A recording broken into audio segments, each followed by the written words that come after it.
everyone, welcome to my channel.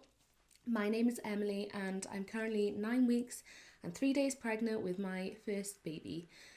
The reason I want to make this video, which is going to be the symptoms I experienced between ovulation and finding out I was pregnant with a test, is because when I was looking at videos when I was trying to conceive, there was a lot of videos with a lot of people discussing symptoms and none of them aligned with mine. And I did obviously find out I was pregnant at the end. So I thought I would add my 2 cents into this collective thought bubble, so that if you are experiencing symptoms similar to mine, you don't lose hope that you're not pregnant. You may well be. So this is just to give you some insight into what I was experiencing at the time. Okay. Now, before I found out I was pregnant, I was on forums a lot, trying to conceive forums, Mumsnet, all these sorts of things, trying to get advice from people how best to time getting pregnant, symptoms I should be looking for, and when things would be happening. So I thought that I would throw in a few terms that people tend to use in the community here, so that if you are really new, then you can pick these up now and then take them forward with you when you're looking at other stuff too. So the first one of these abbreviations is TTC, which just means trying to conceive. A lot of the forums use this one, and it just means when you're trying to conceive. The second is DPO. So this means days past ovulation. So when you ovulate, which is usually around, if you have a normal cycle, I guess, I'd be guess between days 12 and 14 of your cycle, then you have days past ovulation after that. So the first day past ovulation is 1 DPO, the second day after ovulation is 2 DPO, and so on. So when people are talking about their symptoms, they might say, well, on 6 DPO I felt this, or on 9 DPO I felt this, and I'll be saying those things too. So just so you know, that's what I mean when I say DPO. So the third one is TWW, and that just means the 2-week wait. And the 2-week wait is from when you ovulate up until your normal expected period. It's not always 2 weeks for every woman, obviously. It depends how long your cycle is and when you ovulate. If you ovulate later in your cycle, 2-week wait might be shorter. If you ovulate really early in your cycle, then your 2-week wait might be longer. So TWW is just an abbreviation for the 2-week wait, which is probably the most agonizing time for any woman trying to conceive, because that's when you're waiting to find out if you are pregnant or not. So 2-week wait is what I'll be talking about today. The final one that I want to talk about is CM, and CM just means cervical mucus, and it's kind of one of those too much information topics people talk about, but it's actually really helpful when you are trying to conceive. If you're tracking your cervical mucus throughout your cycle, then you may be able to predict when you're ovulating, when you're expecting a period, when things aren't normal. So cervical mucus is just another way to track your cycle and know whereabouts you are. I have had mixed experience using cervical mucus, as you'll see in my whole experience of my 2-week wait, but it is one of the things people use, and maybe it'll be useful for you. Okay, so I ovulated on day 15 of my cycle, which I think was the 12th of November, and from then on I was waiting to find out whether I was pregnant. So we'd done the deed a few times, several times. I sort of followed a method. If you're interested in that, just let me know and I can tell you what we did. I followed that method and then I was waiting. So the first day, nothing. The second day, nothing. The third day, nothing. The fourth day, nothing. It wasn't until the 5th day, so 5 DPO, that I started experiencing any symptoms.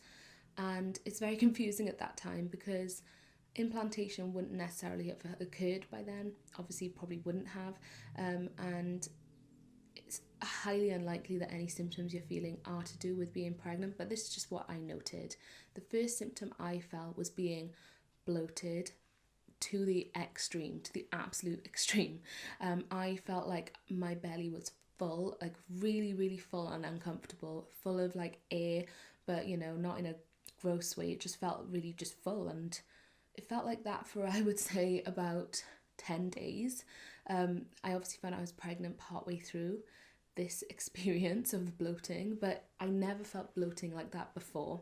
So it was the first thing that felt a little bit, is this normal? I don't know. And it's something a lot of people experience, I think. So bloating was definitely the earliest symptom for me.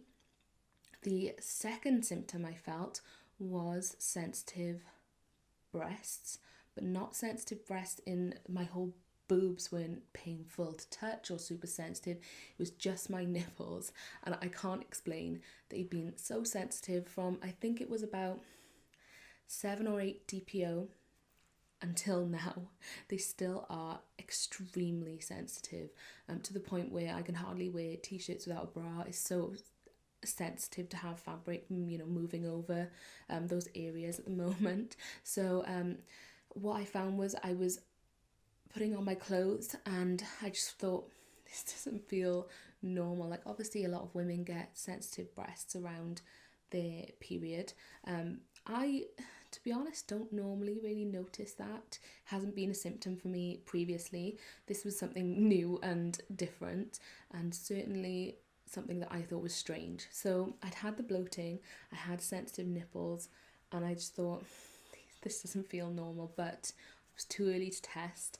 I did take a test on 11 DPO, and I thought I saw a line, but now looking back on it, probably couldn't see anything. It was the next day I got a positive pregnancy test, so 12 DPO.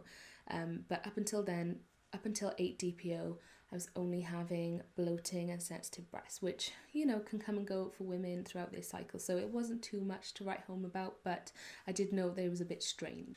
So the third symptom that I experienced was vivid dreams, and I know that normally doesn't happen until later on in a pregnancy, but I swear to you, there were 2 nights in a row, about 9 and 10 DPO, that I had the most vivid dreams I'd ever experienced in my life.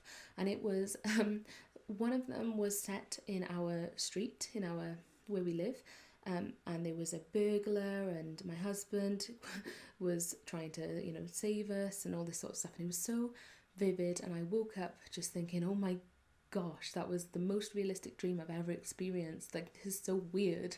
But obviously I don't know. I never really dreamed, so it was quite strange to me. So that was another weird one, was 2 nights in a row I had really, really vivid dreams. And it's actually continued a lot throughout my first trimester.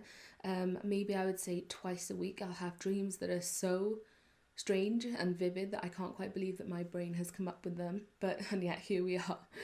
So vivid dreams was my third symptom, and my fourth symptom was cervical mucus, like we discussed earlier, CM. I'd read a lot online on forums that where around the time when you ovulate, your cervical mucus, sort of when you wipe, or if you are tracking it, would be an egg white consistency, so quite stringy. I didn't experience that around ovulation. What I did experience right before I took the test, so the day before, like the end of 11 DPO, was that I had a lot of cervical mucus, and it was very, very, very thick and creamy. So I don't really know what consistency to compare it to. I guess like Philadelphia cheese, but not like clumpy. It was like smooth, thick, and a lot. And I just remember thinking, that doesn't normally happen. Normally around my period, and I think a lot of people around their period, they get CM that's creamy and thicker, but it was like to the extreme. And I've read a lot that when you're pregnant, like your cervical mucus is just a lot all the time, or a lot of the time, or can come unexpectedly. So that was my experience with that, and it went away sort of a day after, but obviously I'd taken the test the day after and I knew I was pregnant. So that was it. So around end of 11 DPO, start of 12 DPO, I'd taken a test, kind of half thought maybe there's something there. I've kept all of my tests. I've taken about 15 of them now because I just couldn't believe it, and I couldn't understand that I was pregnant, still pregnant. I could test it every week. It was ridiculous. I think my husband thought I was going mad, but it's all worked out so far.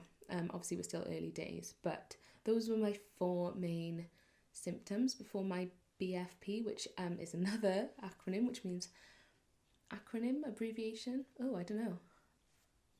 But BFP means big fat positive, when you get your big fat positive pregnancy test.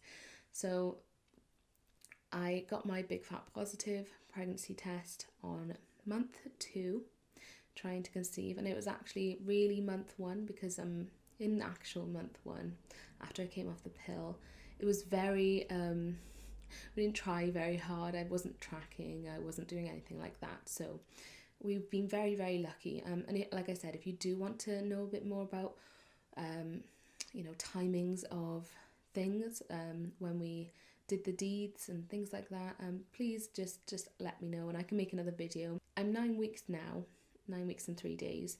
So I've had a lot of first trimester symptoms, but I don't get a scan in the UK until I'm 12 weeks pregnant, which is the 22nd of January. So after that, I'll know a bit more, I guess. But until then, if you do want to see more content from me, please let me know. I am actually really happy to do it, and I'm feeling impassioned about it at the moment, because obviously it's all new to me and it's all exciting. And if you want to know any stories about how I found out I was pregnant, how I told my husband, anything like that, just let me know and I'll hopefully see you soon. Best of luck to all of you who are trying to conceive. If you've watched this video and you're seeing the same symptoms, then fingers crossed for you. And if you haven't seen these symptoms, then do not discount that you're not pregnant. You may well be. So please, please, please, just don't give up hope. And I wish you all the best of luck, and I'll see you all very soon. Bye.